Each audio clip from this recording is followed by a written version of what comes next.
কলকাতার বুকেই রয়েছেন মোটা মহাদেব, যাকে রীতিমতো লোহার শিকল দিয়ে বেঁধে রাখতে হয়। হ্যাঁ, আর কিছুদিন পরেই পবিত্র শিবরাত্রি। সেই সময় সেজে উঠবে প্রায় 350-400 বছরের পুরনো জাগ্রত এই মোটা মহাদেবের মন্দির। কিন্তু কেন স্বয়ং সৃষ্টিকে বেঁধে রাখতে হয়? কলকাতার নিমতলায় অবস্থিত এই মোটা মহাদেবের মন্দির, যা দুর্গেশ্বর শিব মন্দির নামেও পরিচিত। এই ঐতিহাসিক শিব মন্দিরে দূর দূরান্ত থেকে ভক্তরা তাদের মনস্কামনা নিয়ে পুজো দিতে আসেন।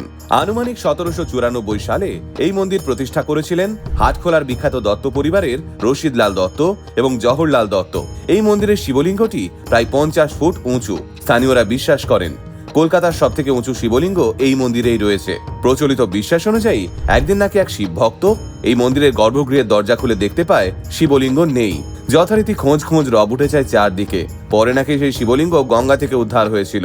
তারপর থেকেই নাকি এই মন্দিরের মহাদেবকে শিকলে বেঁধে রাখতে হয়, যাতে তিনি আর এই মন্দির ছেড়ে কোথাও পালিয়ে না যেতে পারেন। কিন্তু বর্তমানে এই মন্দির ভগ্নপ্রায় অবস্থায় দাঁড়িয়ে রয়েছে। শোনা যায় এই মন্দির নাকি যতবার মেরামত বা রেনোভেট করার চেষ্টা হয়েছে, ততবারই কোনো না কোনো সমস্যায় পড়েছে তারা। তাই এভাবেই যুগ যুগ ধরে পূজিত হয়ে আসছেন মোটা মহাদেব।